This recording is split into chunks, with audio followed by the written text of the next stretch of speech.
Shalom, shalom, shalom à tous. J'espère que vous allez bien. J'espère que vous avez passé une très belle journée. J'espère que votre semaine a été, voilà, très bon week-end déjà à chacun de vous. Et voilà, heureux de vous retrouver ce soir. Nous sommes, amen, amen, amen, amen. Nous sommes, voilà, vendredi et voilà, on se retrouve comme d'habitude. Voilà, afin d'édifier. Voilà, comme je dis souvent, je ne monte jamais en live pour rien. J'ai certainement rendez-vous, ou du moins le Seigneur, au travers son instrument que je suis, a rendez-vous avec quelqu'un. Voilà, pour débloquer sa compréhension sur quelque chose. Alors, je vous invite vraiment à tapoter massivement, liker massivement et à partager massivement. Shalom, shalom à tous les saints, shalom à tous celles et ceux qui nous rejoignent. Alors, j'ai rendez-vous avec quelqu'un pour répondre à débloquer sa compréhension. Et voilà, nous ne serons pas très, très, très longs ce soir. Parce que vraiment, je dois également me reposer pour justement la communion fraternelle de demain. Alors, shalom, shalom, partagez massivement, n'hésitez pas. Ceux justement qui ont besoin d'éclairage, ont besoin d'être justement voilà, éclairés sur certains points de la parole, n'hésitez pas justement à vous manifester et nous vous éclairerons et éclairerons également ceux qui sont justement connectés pour voilà, l'édification de la parole. Shalom à vous tous.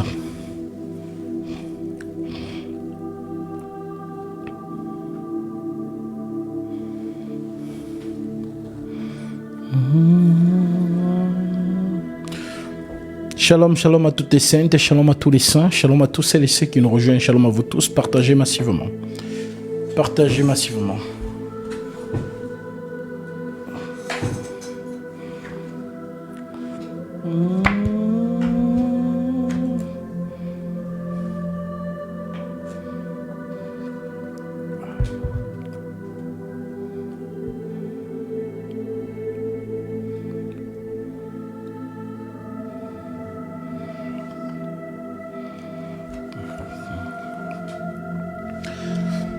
Partagez massivement, likez massivement, nous montons très vite, nous sommes déjà à 4800K et nous avoisinons les 105 partages. Partagez massivement, likez massivement et voilà.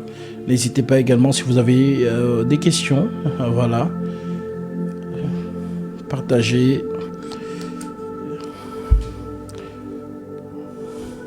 Shalom, shalom, shalom ma sœur Jenny, shalom, shalom à tous. Shalom à tous celles et ceux qui nous rejoignent, shalom à vous, shalom, shalom, partagez massivement. Nous commençons voilà, à 100 000 likes. Voilà, cela justement vous donne aussi l'occasion de pouvoir poser vos questions. Revenez peut-être sur certains points, nous sommes vendredi. Voilà, sur des choses voilà, sur lesquelles vous voulez être éclairé ou mieux comprendre. Voilà, donc vraiment... n'hésitez pas, les demandes sont activées, donc n'hésitez pas à justement manifester vos questions ou vos interventions. Shalom, je vais plus, comme je le disais dès l'entame, j'ai rendez-vous avec quelqu'un que je dois débloquer la connaissance, la compréhension du moins par la grâce de Dieu. Shalom, shalom Marie, shalom à tous, shalom, shalom à tous les frères et sœurs de par le monde. La paix du Christ avec vous. Shalom, shalom, shalom.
Shalom frère.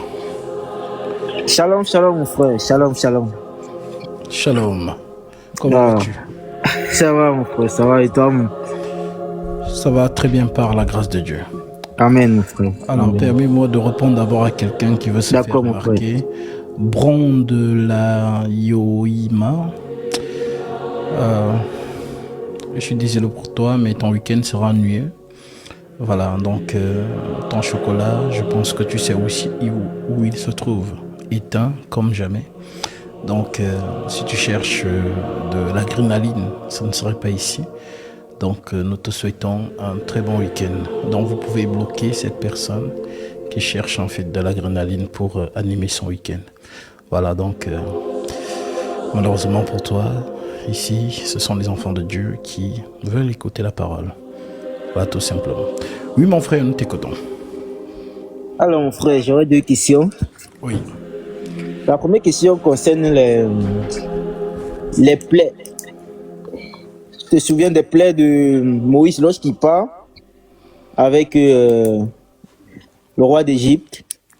On se rend compte qu'il y a 3 signes qu'il fait et que les magiciens du roi d'Égypte, ils reproduisent. Mais la 4e plaie, c'est-à-dire la plaie des poux, la poussière qui devient les poux, les Égyptiens, dont les magiciens de Pharaon n'arrivent pas à reproduire cette plaie. J'aimerais comprendre un peu le pourquoi en fait. Tout simplement parce que le Seigneur n'a pas permis qu'il puisse reproduire. En fait, il faut savoir que dès l'entame, c'est le Seigneur qui promet à Moïse que lors du premier signe, ils vont laisser partir. L'Égypte va laisser, Pharaon va laisser partir les enfants d'Israël. Mais Moïse se rend compte que même le premier signe, Pharaon ne l'a pas justement laissé partir. Alors, nous comprenons que celui qui endure, parce que l'Écriture le disait, le Seigneur a dit qu'il va endurcir le cœur de Pharaon. Donc voilà donc pourquoi justement, s'il voulait que Pharaon libère le peuple en un seul jour, en un seul signe, Moïse l'aurait fait. Mais s'il a permis en sorte que les signes, voilà, il y a certains qui puissent être reproduits, d'autres qui ne puissent pas, c'est pour justement faire y perdurer justement l'insensibilité de Pharaon pour justement manifester la gloire de l'Éternel, comme il le dit d'ailleurs dans Exode chapitre 14. Voilà, Pharaon et son armée serviront à faire éclater ma gloire, tout simplement. Amen, mon frère, amen. Donc c'est vraiment beaucoup plus pour que la croix en fait soit pour que le dixième signe arrive en fait. C'est ça. Ok, en fait, d'accord. Ok, la deuxième question c'était, on disait ça, oui, c'était lorsque le jour du sacrifice de l'agneau, oui. Il dit, au verset 12, cette nuit-là, je passerai dans le pays d'Égypte et je frapperai tous les premiers-nés du pays d'Égypte, depuis les hommes jusqu'aux animaux. Oui. et j'exercerai le jugement contre tous les dieux de l'Égypte. Je suis l'Éternel. Oui. Ce qu'on a remarqué, c'est que mon frère, à chaque fois que le Seigneur avait mis notamment le 9e signe sur les signes qu'il faisait, le pays de Goshen, ils étaient en paix. Oui. Et tout le pays d'Égypte était sous la colère de ces signes. J'aimerais comprendre, est-ce que ça représente ici nous qui ne vont pas toucher la colère de Dieu parce que tu nous avais dit que l'Égypte c'est le monde? Ou pas? Alors Gozen représente ce que le Christ dit. Vous êtes la lumière du monde. Par exemple, lorsque nous lisons, je pense, Exode chapitre 10, notamment à partir du verset 4, on parle de l'épaisse ténèbre qui est venue sur toute l'Égypte. Et on dit que ces ténèbres étaient tellement épaisses que personne ne pouvait se lever d'où il était. Oui. Parfois l'histoire là, frère, comment toute 3 jours, une nuit, mais... Donc c'est ça en fait. Et ce qui est donc particulier ici, c'est que Gozen, il y aura la lumière. Donc on va dire que si par exemple toute l'Égypte représente toute la terre, bah, il y a un endroit où il y a la lumière. Donc c'est donc pareil pour aujourd'hui. Voilà pourquoi lorsqu'on parle des ténèbres, les ténèbres représentent aussi l'absence de la lumière. Donc les ténèbres peuvent aussi représenter l'ignorance ou encore le mensonge ou encore le secret. Donc quand le Seigneur dit donc vous êtes la lumière du monde, que votre lumière luise dans les ténèbres, en fait il parle de Gozen, c'est-à-dire que nous sommes dans l'église où justement le chandelier qui brille, voilà, qui a la lumière justement éclaire l'église. Voilà pourquoi le reste du monde est dans les ténèbres. Voilà, tout simplement. Donc, voilà pourquoi justement les calamités, comme je le dis souvent concernant justement le retour de notre Seigneur Jésus-Christ, je dis souvent aux chrétiens que tous les chrétiens iront dormir. Tous les chrétiens iront dormir parce que l'Esprit Saint doit arrêter de prêcher. Voilà pourquoi le Seigneur pose des questions, notamment Luc 18. Lorsque le Fils de l'homme reviendra, trouvera-t-il la foi sur la terre? Est-ce que quand il va revenir, il y aura la foi sur la terre? Ben, bien évidemment que non. Voilà donc pourquoi l'Esprit Saint qui arrête de prêcher, c'est en fait, on donne à Satan son temps de faire ce qu'il veut. Donc c'est le pourquoi on dit donc que toute la terre va l'adorer. Toute la terre va recevoir justement de lui, voilà son allocution, son enseignement. Et puis même Israël. Et c'est quand justement le ministère des 2 oins intervient justement à cette période-là. Les 2 oins doivent venir justement rappeler à Israël qu'ils ne peuvent pas se mélanger aux nations. C'est ainsi que justement, voilà, Israël voulant donc se détourner de cet accord mondial, c'est là où donc ces calamités vont donc commencer. Et là, on reproduit donc ce qui s'est passé en Égypte, les plaies. Et les 2 oins vont donc commencer à frapper la terre par des prodiges, par la puissance du Christ. Et justement, on dit que ça va déranger le monde entier. Mais Satan, dont l'Antichrist, va les combattre et va les vaincre. C'est donc ce que Jésus disait dans Matthieu 24. Malheur aux femmes qui seront enceintes en ces jours-là et qui allaiteront. Donc ces femmes-là, justement, ce ne sont pas des femmes qui ont des cheveux, on va dire les femmes à proprement dit, au premier degré. Mais en fait, la femme ici représente justement voilà, la nourrice. Comme Paul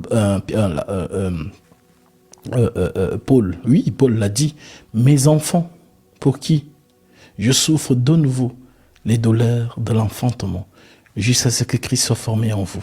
Ça veut dire que l'homme de Dieu est comme en fait la nourrice, qui justement nourrit un enfant. Donc ce sont dans ces termes, désirer le lait comme des enfants nouveau-nés. Également Moïse qui dit à Dieu, voilà, c'est pas moi qui ai conçu ce peuple, est-ce moi qui l'ai enfanté, pour que tu me dises, porte-le comme le nourricier porte un enfant. Donc ces oins viennent donc justement allaiter, viennent donc nourrir en temps de calamité, viennent donc justement prêcher et justement l'ennemi va donc les vaincre, mais gloire soit rendue au Seigneur, ils vont justement connaître la résurrection et remonter justement dans les cieux. C'est à ce moment-là justement, lorsque l'ennemi va donc se dresser pour aller faire la guerre à Israël, et qui sera, c'est là où le fameux verset de Zacharie, où Dieu dit que voilà, je rassemblerai toutes les nations pour qu'elles attaquent Jérusalem. La ville sera prise, les femmes seront veillées, voilà, la moitié de la ville ira en captivité, mais le reste du peuple ne sera pas exterminé, et l'Éternel apparaîtra et combattra ces nations-là. En fait, l'Égypte, ce que nous lisons, n'est pas la réalité. Mais la vraie réalité arrive. C'est-à-dire que ce qu'on voit dans Exode 12, 13, 14 n'est que l'ombre des choses à venir. Voilà pourquoi, oui, l'Éternel lui-même viendra combattre. Et c'est là où on va le découvrir comme étant le guerrier, celui qui combat. Voilà pourquoi ça me fait même... durant ma journée de sport aujourd'hui, je passais au palais de justice à Paris et je me suis arrêté pour regarder le palais. Et en regardant le palais, je méditais, je disais, le Seigneur dit que c'est lui qui a donné l'autorité justement aux juges pour justement exercer justement la justice afin d'encourager la société à vivre dans les bonnes mœurs, on va dire ça comme ça. Et puis je regardais cette femme qui tient une balance et j'ai compris que la justice de Dieu est vraiment pure. Voilà pourquoi celui qui exerce la justice dans ce métier-là est très spirituel.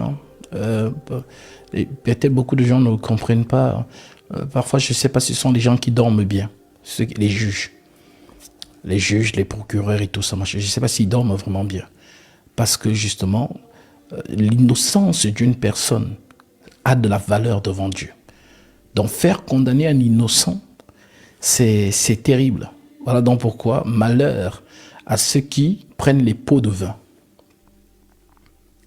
et qui condamnent des innocents. Ça, c'est fort. Et alors, lorsque je continue à marcher, j'ai donc vu l'horloge, la fameuse horloge qui est justement sur le côté du palais de la justice. Et voilà, c'était écrit en latin. Et justement, en plus, on disait la justice divine, et ainsi de suite. Donc, c'était écrit en latin. Et il y avait dans l'horloge. Et puis, cette fameuse balance. Alors, juste à côté, il y avait dans un couple témoin de Jéhovah. Et comme je vous ai toujours dit, ces personnes marchent toujours avec un nouveau et une ancienne ou un ancien. Alors, je les passe et puis je reviens sur mes pas. Puis j'ai dit, j'ai envie de vous poser une question. Qui est Jésus-Christ pour vous? Jésus, c'est l'archange Michel et tout ça. Je dis, c'est intéressant, mais comment vous avez fait pour savoir ça? Ils me disent, non, vous savez, Jésus est celui qui combat pour nous. J'ai dit, c'est vrai, d'accord. Après, je commence à leur expliquer comment, s'ils ont pu trouver ça. Est-ce qu'ils ont eu le temps de méditer sur Gabriel? Et j'ai commencé à ouvrir certains points. Le mari, je ne sais pas si c'était le mari de la femme ou bien c'était juste un homme comme ça, captivé. Il dit, waouh, c'est vrai que j'avais jamais envisagé les choses comme ça, mais c'est intéressant. Oui. Et puis la femme, justement, elle aussi, elle est captivée. Elle me pose dans la question, excusez-moi, vous êtes quoi? Vous êtes un enseignant parce qu'on voit que vous maîtrisez la parole. Je dis non, moi j'ai une approche scientifique des Écritures. Vous savez, j'aimerais tellement comprendre, c'est pourquoi je me suis arrêté pour vous poser les questions et tout. Parce que, je vous ai dit que les témoins de Jéhovah, quand ils sortent, ils ne doivent pas recevoir, mais ils doivent donner. C'est-à-dire, c'est eux qui doivent te prêcher et non le contraire. Donc, si tu te mets dans une peau d'enseignant, ils vont fermer, ils vont bloquer. Donc, il est mieux avec eux d'être comme quelqu'un qui veut découvrir, qui veut comprendre. Mais eux-mêmes, ils vont voir que, mais voilà, vous vous connaissez les Écritures, hein, parce que je ne sais pas comment vous arrivez à faire le lien, ainsi de suite. C'est vrai que Gabriel, on ne s'est jamais pensé dessus, mais voilà, si Jésus-Christ, c'est Michael, c'est vrai, on doit se poser des questions. Je leur ai donné les indices. Je leur ai dit, bah oui, vous savez, Dieu, quand il veut parler à l'homme, ou bien il veut nous faire comprendre quelque chose, en fait, il met une scène en place et des hommes. C'est un peu comme un théâtre. Dans le théâtre, il y a justement le scénario, on choisit donc justement ceux qui vont jouer ce rôle. Et donc c'est comme ça, quand Dieu veut nous donner un message à nous les êtres humains, il va mettre peut-être des hommes en scène, mais malheureusement, nous on va rester bloqués sur les hommes qui jouent la scène, mais on ne va pas comprendre le message de la scène. Qu'est-ce que Dieu veut nous faire comprendre par là? Et justement, regardez par exemple, vous dites que Jésus est Michael, mais voilà, qui est David? Vous voyez que David combat beaucoup, non? Avec violence et tout, c'est un roi guerrier. Voilà, ça c'est le caractère de Michael. Mais Salomon, nous allons remarquer que Salomon ne combat pas. Salomon, voilà, c'est la justice, le jugement, la sagesse. Et c'est ce que nous voyons Gabriel faire tout au long de ses apparitions. Il est là pour prêcher aux prophètes la parole, leur donner des secrets, les aider à comprendre justement. Voilà. Et ils étaient justement stupéfaits. Tout le monde c'était clair dans leur esprit. Mais je voyais bien que la femme regardait son mari comme s'il était déjà ailleurs. Et puis elle a commencé à dire, ah vous connaissez, nous avons un site et tout machin. Et dès qu'elle donne le site, je dis, ah c'est intéressant, je vais aller regarder ainsi de suite. Après, je donne encore justement Daniel chapitre 12. En ce temps-là, se devra Michael, le défenseur des enfants de ton peuple. Mais qui est le défenseur des enfants d'Israël? On sait tous que c'est l'Éternel. Exode chapitre 14. D'accord. Mais maintenant, expliquez-moi un peu. Ici, là, on dit que quand Michael arrive, il y a la résurrection. Regardez, on dit, ceux de ton peuple qui seront trouvés inscrits dans le livre seront sauvés.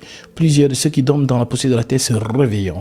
Les uns pour la vie éternelle, les autres pour la honte, pour le propre éternel. Et allons un peu lire Paul, 1 Thessaloniciens 4. Mais Paul dit, il y a un signal donné à la voix d'un archange et au son de la trompette de Dieu. Le Seigneur descendra du ciel et les morts en Christ ressusciteront. C'est un peu bizarre. Donc vous avez raison de dire que Jésus c'est Michael parce que voilà, résurrection Daniel 12, résurrection 1 Thessaloniciens 4. Est-ce qu'il y a donc deux résurrections? Donc nous voyons vraiment que oui, c'est le Seigneur Jésus-Christ lorsqu'il apparaît qui déclenche la résurrection. Et je t'assure qu'ils étaient tellement scotchés. Mais la femme, si je restais seulement avec l'homme, c'est que voilà, il prenait son baptême peut-être le lendemain. Et c'est comme ça que la femme justement insistait avec le site et tout. Mais je sais que quelque chose s'est passé entre l'homme et moi. Quelque chose s'est passé. Et j'ai dit au Saint-Esprit quand j'ai fini, ah Seigneur, c'est toi qui connais tes brebis. Si elles t'appartiennent, tu feras en sorte que nos chemins se recroisent un jour. Et je vous assure que c'était impressionnant. Et vous savez, comme je dis souvent, moi quand on me voit, on ne peut pas s'imaginer que je suis un homme de Dieu.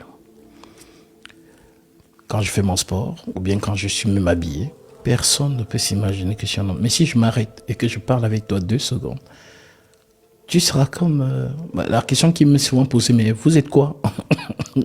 Parfois, j'ai souvent envie de répondre, je suis un ange.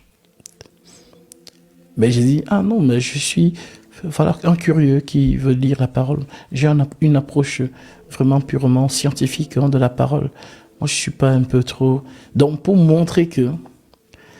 Parce que c'est ça qu'il faut faire avec certaines personnes, surtout les témoins. Je vous ai dit, les témoins de Jéhovah, vraiment, il est encore plus facile de convertir un musulman que de convertir un témoin de Jéhovah. Parce que ce sont des personnes formatées. Et si vous arrivez justement à planter quelque chose dans son esprit, je vous assure, c'est le pourquoi on dit que la parole de Dieu, c'est elle qui renverse les forteresses. Alors, c'est dans ça qui... Et puis on a abordé ce sujet justement concernant les fléaux. Et je leur disais que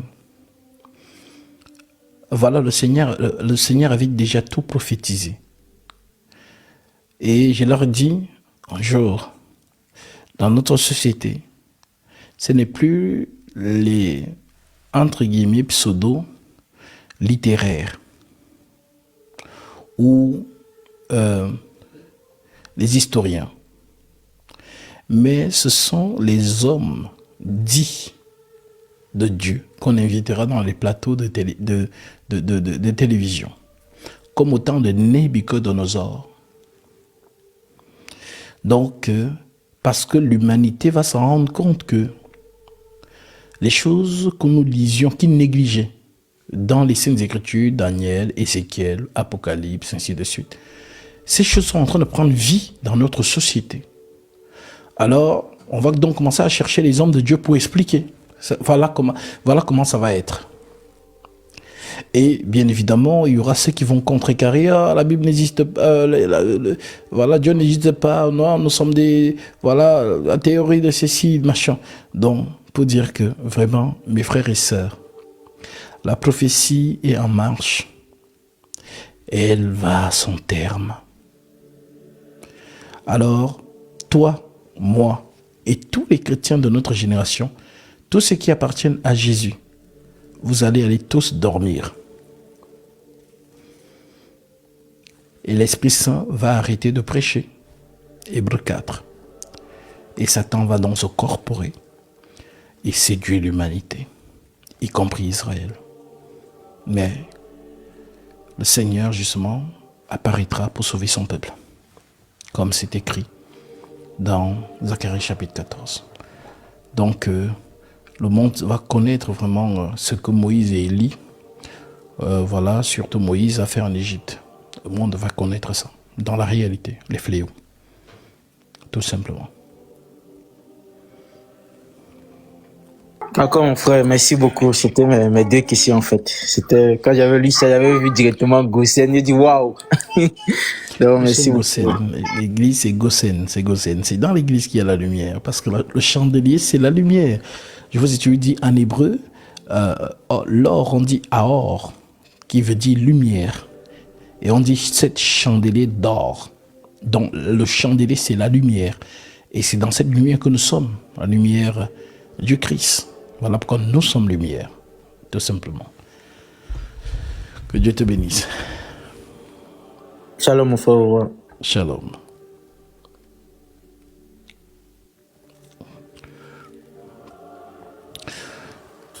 N'hésitez pas, je vous ai dit, ce soir, nous ne serons pas très longs. Je bénis le Seigneur parce que justement, le frère a posé les questions que j'ai abordées ce matin avec justement, voilà, ces témoins de Jéhovah. Et c'est merveilleux, c'est merveilleux. J'expliquais encore à ces deux personnes que la doctrine, c'est pour... elle contribue à nous fortifier. La doctrine, c'est vraiment comme le lait qui contribue à fortifier l'enfant pour qu'il marche. C'est le lait qui, justement, l'affermit, un bébé. Et puis, la prophétie, c'est ce qui élève notre esprit dans l'espérance. C'est par la prophétie qu'on espère. Si la prophétie tarde, attends-la, car elle s'accomplira. Et elle s'accomplira certainement. Voilà pourquoi l'Église a besoin d'écouter la portion prophétique du retour du Christ. C'est ça qui te permet, qui te donne engouement, voilà, de persévérer même quand tu traverses ces moments difficiles. Vous savez, il y a beaucoup de frères et sœurs qui m'écrivent.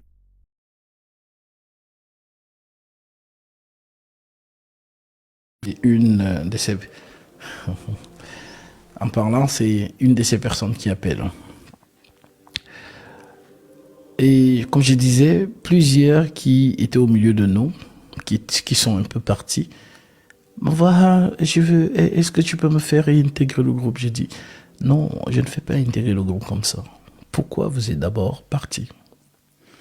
Ah, maman, mon frère, moi c'était vraiment les problèmes de la vie, j'avais beaucoup de problèmes.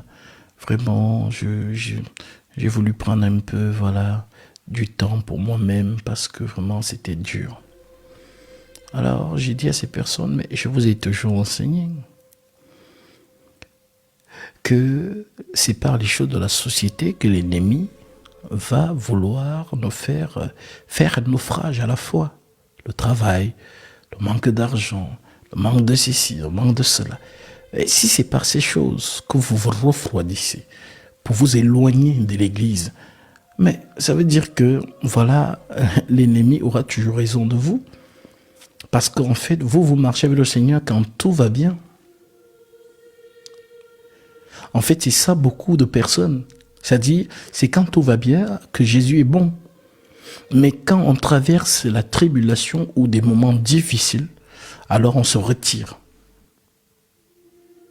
Alors, tu vois donc, tu es parti, tu es revenu.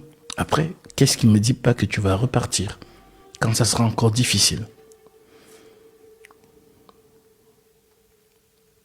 Donc, chrétiens et chrétiennes, la croix, la vocation que nous avons, que nous avons été appelés, le Christ c'est clair, Matthieu 16, 24. Si quelqu'un veut venir après moi, qu'il se rénie lui-même. Dans d'autres versions, qu'il renonce à lui-même, qu'il s'acharne de sa croix et qu'il me suive. Alors, le chemin pour suivre Jésus-Christ est parfois justement difficile. Mais si tu es bien enseigné et averti de ces difficultés, à ce moment, tu pourras justement résister lorsque justement tu traverseras des zones de turbulence. Un peu comme dans un vol. Le vol n'est pas toujours tranquille. Parfois, il y a le commandant de bord va dire « Attachez vos ceintures. Nous traversons une zone de turbulence. » Mais c'est la vie de chaque jour. Je pense que tu as déjà pris un avion, tu as déjà effectué un voyage en avion. Et ce n'est pas un long voyage tranquille. Donc, si on peut comprendre ça, combien de fois la marche? La marche aussi n'est pas un long fleuve tranquille. À un moment donné, il y aura des turbulences. Maintenant, si tu paniques,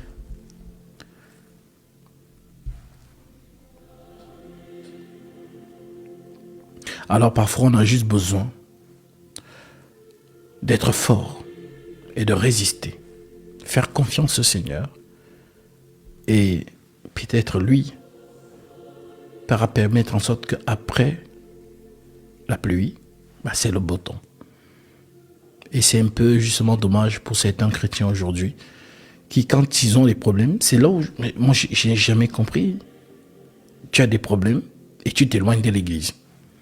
C'est écrit où? Que quand tu as des problèmes, là, éloigne-toi de l'église. Non, ça montre qu'en fait, vous êtes déjà de personnes, vous aimez Jésus quand tout va bien dans votre vie.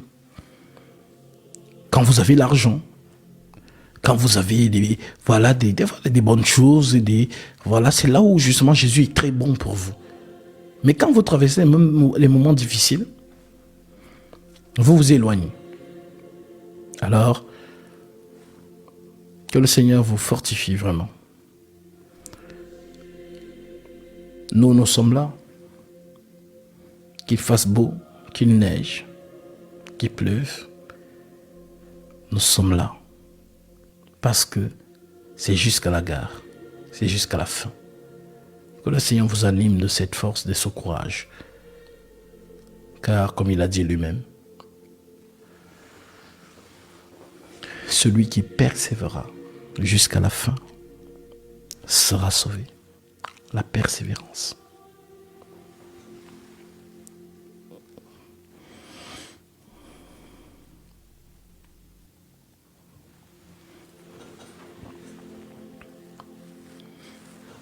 Shalom, shalom, frère Casby, je sais pas si tu m'entends. Oui, shalom. Voilà, c'est le frère Moïse de Bruxelles. J'avais une petite question par rapport à un verset. Oui. C'est dans Nombre 15, verset 32 jusqu'à 36. C'est tout le verset et ça concerne le viol du sabbat. Oui. Et ma question était celle-ci. Pourquoi un homme qui avait été surpris en train de cueillir quelque chose dans le champ a dû être lapidé en fait. Donc j'ai pas compris en fait pourquoi en fait il devait mourir en fait.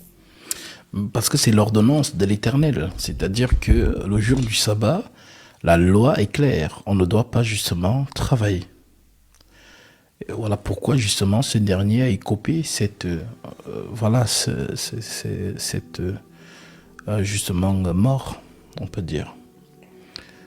Mais maintenant, si on lit par exemple Matthieu chapitre 12, on retrouve Jésus aussi avec ses disciples en train d'arracher les épis de maïs le jour de sabbat. Et les pharisiens justement vont l'interpeller vis-à-vis de cela. Mais Jésus va leur dire qu'il est le maître du sabbat. Donc, tout simplement pour comprendre que le sabbat n'était qu'une préfiguration de Jésus. Donc nous quittons c'est un peu comme la parole, la Torah. La Torah, c'était la parole écrite sur des tables. Les ordonnances. Mais cette parole est devenue un homme. Donc nous quittons de la parole écrite à la parole incarnée. Voilà pourquoi on appelle Jésus parole faite chair. Donc ce qu'on lisait dans la loi, ce qu'on lisait dans les psaumes, ce qu'on lisait dans les prophètes, ce qu'on lisait justement dans toutes les écritures avant son arrivée, c'était justement de lui qu'on parlait. Voilà pourquoi lui-même il dit, la loi, les psaumes et les prophètes n'ont parlé que de moi. Donc, voir Jésus, c'est voir la loi, les psaumes et les prophètes incarnés. Alors, si tu as compris ça, c'est donc évident que tu comprennes que le sabbat, voilà pourquoi, si par exemple je prends Colossiens chapitre 2, verset 18.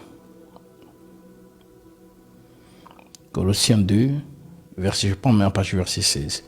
Il est écrit que personne donc ne vous juge.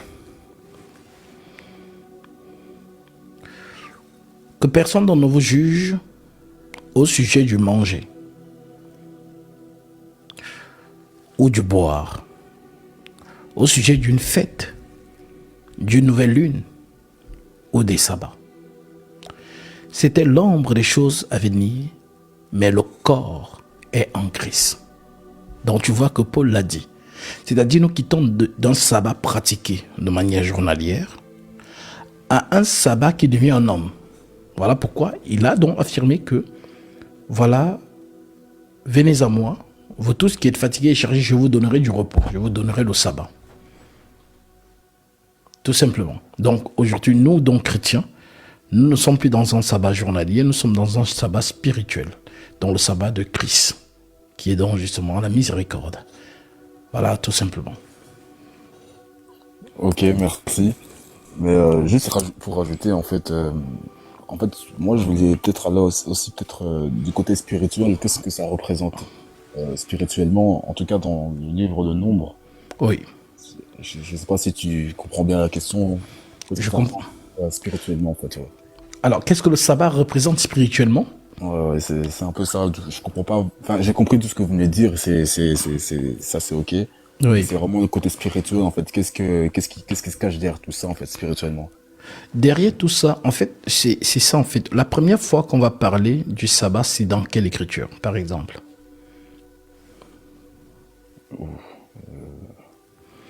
Genèse 2. Ok. Dans Genèse 2, on nous parle de quoi? Si on va dans Genèse 2, je prends le verset 1, l'écriture dit, lorsque Genèse 2,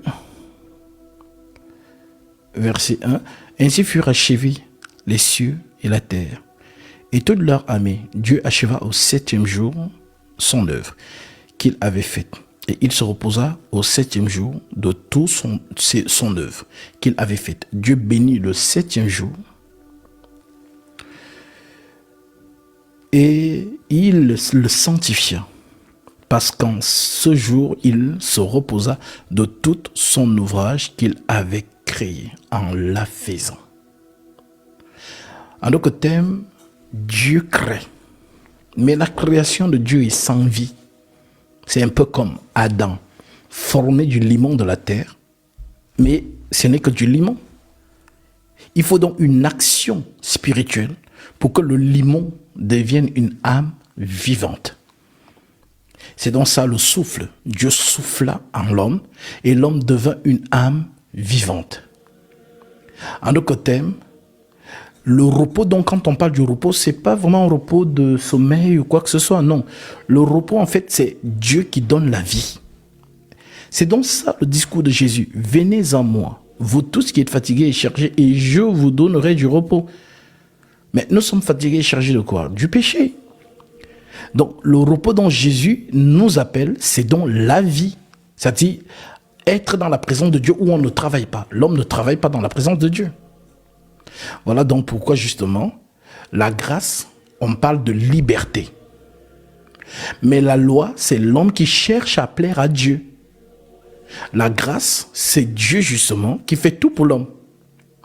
Voilà donc pourquoi, comme l'homme n'a pas su être parfait pour être agréable à Dieu, alors, parce que l'homme, lui, naturellement, ne peut pas accomplir la loi. La loi est difficile pour l'homme charnel. D'ailleurs, l'apôtre Paul le dit dans Romains, chapitre 8, au verset 1. Il dit, « Il n'y a donc maintenant aucune condamnation pour ceux qui sont en Jésus-Christ. En effet, la loi de l'esprit de vie en Jésus-Christ m'a affranchi de la loi du péché et de la mort. Car chose impossible à la loi, parce que la chair la rendait sans force. Dieu a condamné le péché dans la chair. Dieu a condamné le péché dans la chair en envoyant à cause du péché son propre fils dans une chair semblable à celle du péché. Et cela afin que la justice de la loi fût accomplie en nous qui marchons non selon la chair, mais selon l'esprit. Ceux en effet qui vivent selon la chair s'affectionnent aux choses de la chair, tandis que ceux qui vivent selon l'esprit s'affectionnent aux choses de l'esprit. L'affection de la chair c'est la mort, et tandis que l'affection de l'esprit c'est la vie et la paix. Car l'affection de la chair est inimitié contre Dieu, parce qu'elle ne se soumet pas à la loi de Dieu et qu'elle ne le peut même pas. Or, ceux qui vivent selon la chair ne sauraient plaire à Dieu. Pour vous, vous ne vivez pas selon la chair, mais selon l'esprit. Si du moins l'esprit de Dieu habite en vous. Si quelqu'un n'a pas l'esprit de Christ, il ne lui appartient pas. Donc tu ne peux pas être dans le sabbat si tu n'as pas l'esprit de Dieu. Alors, voilà donc pourquoi j'ai commencé par Genèse. Genèse, on parle donc du jour où Dieu sanctifie le 7e jour. Maintenant, il donne ce jour comme une loi, notamment Exode 20, verset 8.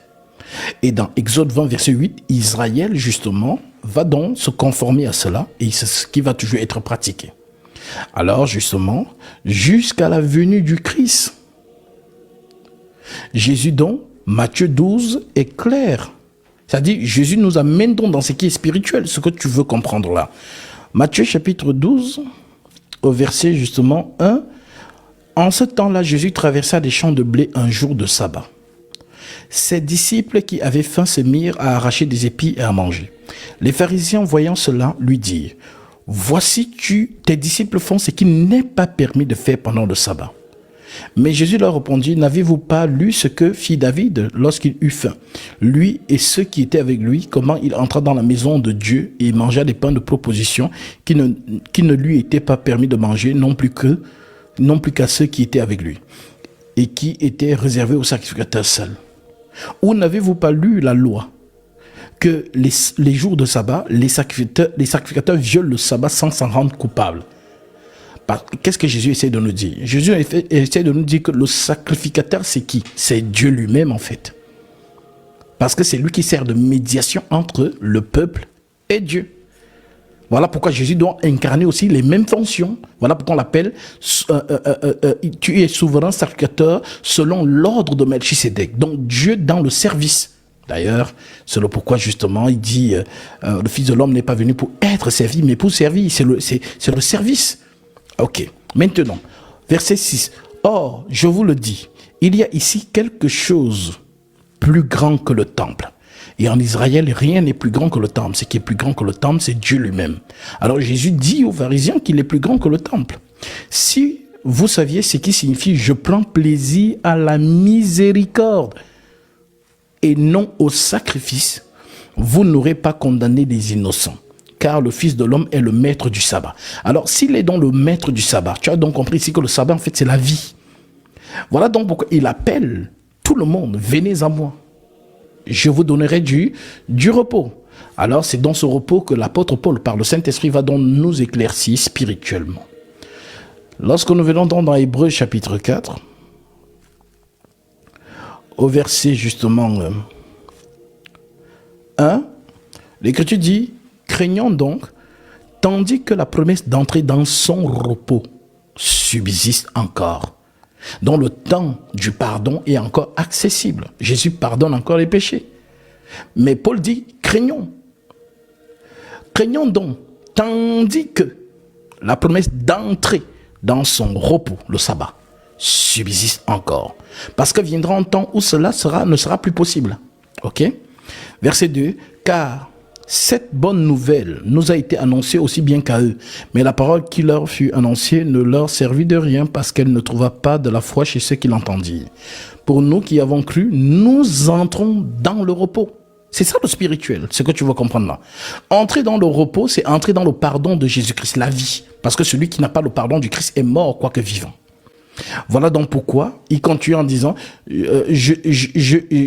selon qu'il est dit, je jurai dans ma colère. La colère de Dieu, c'est que Adam a péché. Et comme il a péché, sort de mon repos, donc sort de ma présence. Je jurai dans ma colère, ils n'entreront pas dans mon repos. Il dit cela quoique ses œuvres eussent été achevées depuis la création du monde. Car il a parlé quelque part ainsi du 7e jour, dans Genèse 2 que nous avons lu. Et Dieu se reposa de toutes ses œuvres le 7e jour. Et ici encore, ils n'entreront pas dans mon repos. Or, puisqu'il est encore réservé à quelques-uns d'y entrer, et que ceux qui, d'abord, la promesse a été faite, n'y sont pas entrés à cause de leur désobéissance, Dieu fixe de nouveau un jour, aujourd'hui. C'est dans ce fameux aujourd'hui que Jésus a prononcé à la croix, aux brigands par exemple. Aujourd'hui, tu seras avec moi dans le paradis. Alors les gens ont cru que non, et c'est ce que je disais tout au long de la semaine, il y a un débat dans le Vatican actuellement où justement les fidèles du Vatican posent la question que mais attends, quand Jésus est mort, il allait où? Au paradis ou aux enfers? Parce qu'il a dit à l'homme qui était au brigand, aujourd'hui tu seras avec moi dans le paradis. Mais le aujourd'hui là, Jésus est allé aux enfers. Mais comment il est aussi allé au paradis? Alors justement, c'est normal qu'il pose cette question parce que le aujourd'hui dont Jésus parle, ce n'est pas justement un lieu. Le aujourd'hui, c'est le pardon, la miséricorde. Donc en gros, comme le brigand a dit, souviens-toi de moi lorsque tu viendras dans ton règne. Alors Jésus lui accorde donc le pardon aujourd'hui. Tu seras avec moi dans le paradis. Donc, voilà donc pourquoi ce n'est pas un aujourd'hui journalier. Par exemple, s'il est mort jeudi, ça veut dire que le jeudi, là, le brigand, lui, il est déjà au paradis. Non. Le aujourd'hui, il avait tout simplement dit que le brigand, ses péchés ont été, Jésus pardonne ses péchés. Amen. Et c'est dans ça. Et je termine juste la pensée de Paul. Il dit, puisqu'il est encore réservé à quelques-uns d'entrée, et que ceux qui, d'abord, la promesse a été faite, n'y sont pas entrés, à cause de la désobéissance, Dieu fixe de nouveau un jour, aujourd'hui, en disant, dans David, si longtemps après, aussi, comme il est dit plus haut, aujourd'hui, si vous entendez sa voix, n'endurcissez pas vos cœurs. Donc, on peut dire que ce que je suis en train de faire, je suis en train de faire le aujourd'hui. Je prêche le sabbat. Je prêche le pardon. Alors, si ceux qui ne sont pas encore baptisés au nom de Jésus-Christ entendent sa voix, c'est-à-dire sa parole, qu'ils n'endurcissent pas leur cœur, mais qu'ils acceptent la parole pour entrer dans le repos du Christ. Alors, car celui qui entre dans le repos de Dieu se repose de ses œuvres. Car celui qui entre dans le repos de Dieu,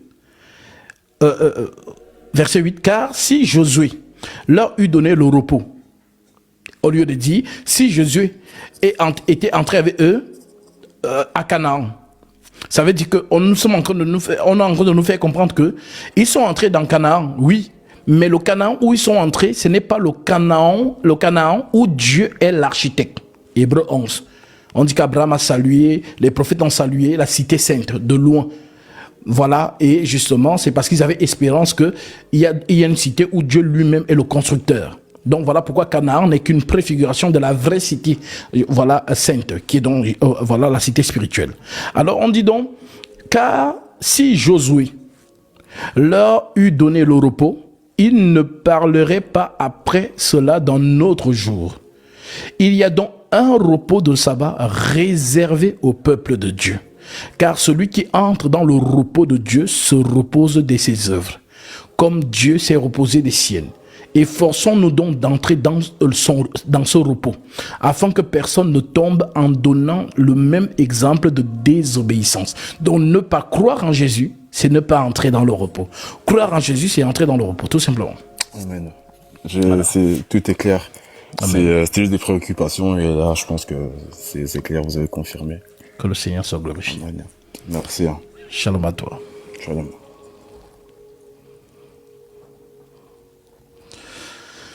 Voilà pourquoi aujourd'hui, si vous voyez des gens qui disent c'est le sabbat aujourd'hui, en fait, ils ne comprennent pas ce qu'ils disent, puisqu'il n'y a plus de sabbat journalier. Il n'y a plus de sabbat. Alors le sabbat est devenu un homme, c'est l'esprit que nous prêchons. Donc au lieu de dire que je suis en train de prêcher Jésus-Christ, je peux dire je suis en train de prêcher le sabbat. Ok? Donc en fait, c'est vrai que je suis d'accord avec vous. Voilà pourquoi j'ai dit souvent qu'on n'enseigne pas la parole de Dieu en hébreu ou en latin ou en grec ou quoi que ce soit. On enseigne la parole de Dieu comme Paul le dit. Nous employons un langage spirituel pour les choses spirituelles. Mais l'homme animal ne comprend pas les choses de l'esprit de Dieu car elles sont une folie pour lui. Donc, ce qui est spirituel, il y a justement le vocabulaire spirituel, le vocabulaire prophétique, qui est donc justement ce que Dieu appelle repos. C'est pas ce que nous on appelle repos. Voilà pourquoi peut-être les musulmans ils vont souvent vous dire quel est ce Dieu qui se repose. Mais ils ne comprennent pas ce qu'ils disent en fait. Vous voyez, parce que voilà, c'est au premier degré, le repos. C'est un peu comme quand Dieu dit Dieu se repentit. Quel est ce Dieu qui se repent? Les gens ne comprennent pas les termes spirituels. Donc il faut donc les enseigner pour qu'ils aient la vraie compréhension, tout simplement. Donc, vous voyez, vraiment, je bénis l'Éternel parce que je vous ai dit dès le départ que j'ai rendez-vous avec une personne pour qu'il puisse comprendre quelque chose, pour débloquer sa compréhension. Qui était là au début quand je disais ça?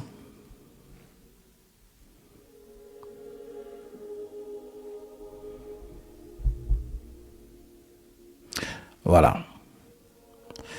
Et j'ai accompli ma mission de ce soir. C'était comme si, voilà, il va venir à quelle heure. Donc, lui-même, s'il est là où il est, il peut savoir que, on sait, voilà. Voilà. Mais, je vous ai dit, quand je monte en live, je ne monte pas pour rien. Il y a quelqu'un avec qui j'ai un rendez-vous pour débloquer sa compréhension sur quelque chose où il est bloqué. Et je glorifie le Seigneur parce que, justement, cela a été fait.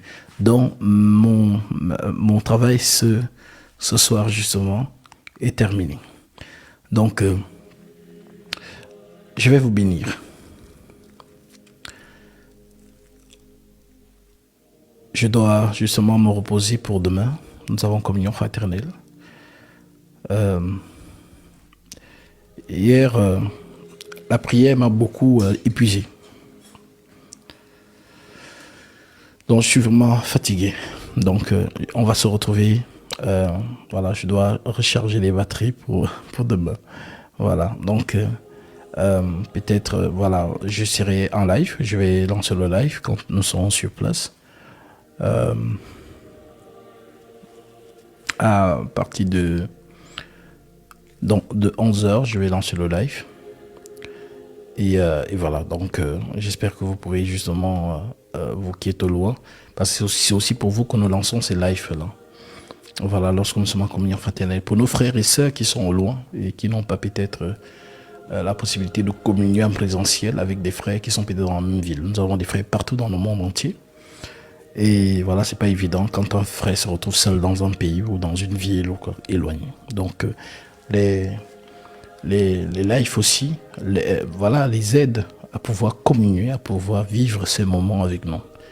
Et ne pas se sentir seul. Comme Paul pouvait le dire, absent de corps, mais présent d'esprit. Et puis nous rendons gloire à Dieu parce que nous sommes les chrétiens de cette génération qui avons justement ces outils de réseaux sociaux. Les apôtres n'avaient pas ça.